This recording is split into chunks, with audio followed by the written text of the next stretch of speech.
অবশেষে সাংবাদিকরা পথে নামল শেখ রতনের গ্রেপ্তারের দাবিতে সামাজিকীকরণ পত্রিকার পক্ষ থেকে এই প্রতিবাদে নামেন তারা। পাশাপাশি বাউল শিল্পীরাও একই দাবি নিয়ে পথে নেমেছেন।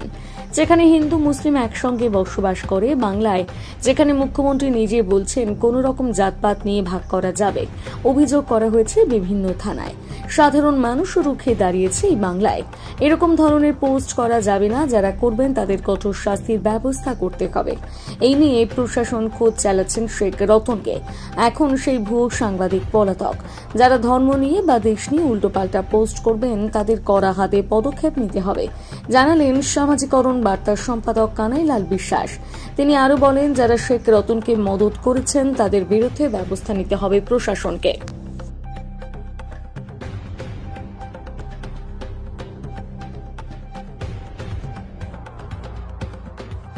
আমি তো বর্ধমানের ছেলে, আপনারা জানেন আমি সব ব্যাপারে প্রতিবাদ করি।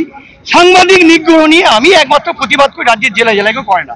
কিন্তু আমি দেখলাম আজকে বিভিন্ন খবরে আমার চ্যানেলে এসছে যে আমাদের এখানকার টিভি নিউজ রতন শেখ, যার নামটা কি যেন নাম, শেখ সাবির আলী নাকি, সে নাকি লাগাতার পোস্ট করে যাচ্ছে হিন্দু মুসলিম নিয়ে।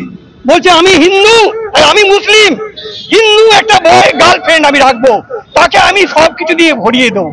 একই ব্যাপার সে বলছে মুসলিমরাই নাকি আজ ভারতবাসীকে রক্ষা করছে, হিন্দুরা নাকি ভারতবাসী গদ্দার।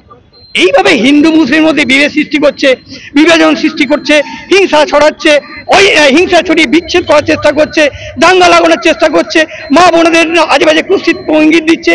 এমনকি হিন্দুদের বলছে প্রাণহানি করবে মা বোনদের কোনো গোপন অঙ্গের আঘাত করে।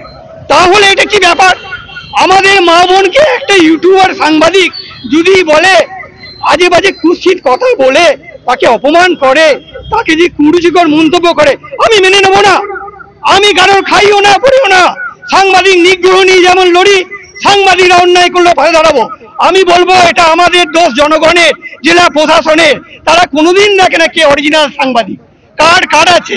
একটা মোবাইল নিয়ে ঘুরে বেড়াচ্ছে জেলায় জেলায়, বললে এটা সাংবাদিক, তাকে নিয়ে মঞ্চে ডাকছে, মন্ত্রীরা তার কাছে খবর দিচ্ছে, সে কিন্তু আসল সাংবাদিক নয়। দেখতে হবে তার পশ্চিমবঙ্গ সরকার থেকে, নবান্ন থেকে, তথ্য সংস্কৃতি দপ্তরের কার্ড আছে কিনা। এবং আমি বারবার বলবো জেলা প্রশাসনকে, আপনারা সচেতন হন। এবং জনগণকে বলবো এইরকম যদি সাংবাদিক বর্তমানে থাকে বেছে বেছে বার করুন, নাহলে হিন্দু মুসলিমের দাঙ্গা লেগে যাবে, মারামারি খুনোখুনি হয়ে যাবে, আমি বড় কষ্ট পাবো। আমার মা বোনেদের কথাকার কুৎসিত ভাবে গালাগালি দেওয়া হচ্ছে, দুদিন মধ্যে তাদেরকে অত্যাচার করা হবে। এইরকম সাংবাদিক আছে আমি জানতাম না বর্তমানে। আমি ছোট থেকে বড় হয়েছি। এরকম বাজে নোংরা মানুষের মানসিকতা। সাংবাদিকের কাজ হলো খবর সংগ্রহ করা, সত্য মিথ্যা ঘটনা তুলে ধরা। তা বলে মা বোনেদের অপমান করবে, দাঙ্গা লাগাবে, শান্তি ভঙ্গ ঘটবে। আমি চাই শান্তি সম্প্রীতি রক্ষা পাওয়া। আমি শান্তি সম্প্রীতি রক্ষা পাওয়ার জন্য দেশে বিদেশে ঘুরে বেড়াই। রাজ্যের 23টা জেলা, 42টা লোকসভা কেন্দ্রে আমি করেছিলাম, শান্তি চেয়েছিলাম, বলেছিলাম ভোটের দিনে যেন একটাও প্রাণহানি না হয়, প্রাণহানি ঘটেনি। আমার পরিচয়, আমি রাষ্ট্রপতির সম্মানিত শিল্পী এবং নিঃস্বার্থ সমাজ সচেতনের শিল্পী, সাংবাদিক নিগ্রহের শিল্পী। সাংবাদিক অন্যায় করলে, অত্যাচার করলে সেটাও প্রতিবাদ করা শিল্পী। স্বপন দত্ত বাবু, পূর্ব বর্ধমান। আমি এই বর্ধমানেই প্রথম শুরু করলাম এবং আমার রাজ্যের জেলায় জেলায় যেখানেই ঘুরবো, সাংবাদিকরা বলেছে আপনি তো আমাদের অত্যাচার করলে লড়েন, এবং আমাদেরই একজন সাংবাদিকরা আজেবাজে করছে। আমি আজ থেকেই পথে নেমেছি। আমার নাম স্বপন দত্ত বাবু, পূর্ব বর্ধমান। দিন আগে ঘটে যাওয়া যে আমাদের সংবাদ মাধ্যমের নাম করে সে একজন অ্যান্ড্রয়েড ফোনধারী সংবাদ সংগ্রহকারী ইউটিউবার, সে নিজেকে সংবাদ মাধ্যমের কর্মী মনে করেন। এবং আমাদের পূর্ব বর্ধমান জেলার যে সিনিয়র সাংবাদিক, তাদেরকে আমি ধিক্কার জানাই, যারা এখনো পথে নেমে সোচ্চার গণকণ্ঠে সামিল হননি। কারণ এই ধরনের ইউটিউবার বা যা 2-3 বছর এসছে, তাদেরকে তারা মঞ্চে বিভিন্ন বার্ষিক অনুষ্ঠানে মঞ্চে তাদেরকে সম্বর্ধনা দেন। যারা 30-40 বছর ধরে আছে তারা খুঁজে পান না। যাই হোক, এই ধরনের যে বিদ্বেষমূলক যে ঘটনা ঘটিয়েছে, সংবাদ মাধ্যমের কর্মীদের কাজ মানবিক সমাজ গঠনে। তাদের একটা কিছু পোস্ট করার আগে 10 বার ভাবা দরকার যে এখানে কোনো বিদ্বেষমূলক যাতে না হয়, মানুষের দাঙ্গা হানাহানি যাতে না হয়।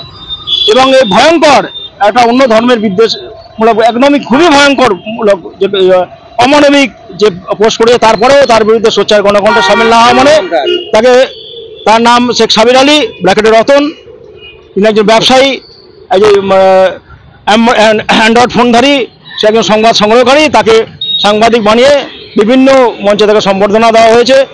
যারা দিয়েছে তাদের ধিক্কার জানাই, এবং এই কারণে ধিক্কার জানায় যে এই ধরনের একটা ধর্মীয় বিদ্বেষমূলক এবং দাঙ্গা হাঙ্গামা যখন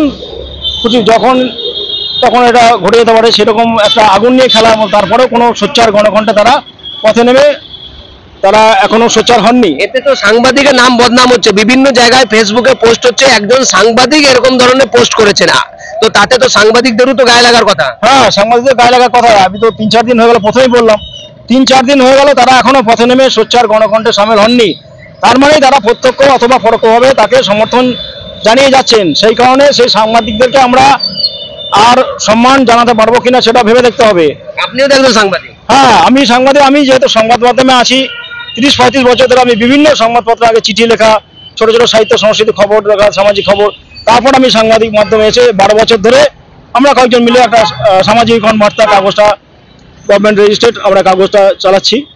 সেই কারণে আমরা মনে করেছি আরও আমরা অনেকে বলেছিলাম প্রত্যক্ষভাবে নামিনি, আমরা নেমেছি। এটা মনে করেছি না নামা মানে তাকে প্রত্যক্ষ অথবা পরোক্ষভাবে সমর্থন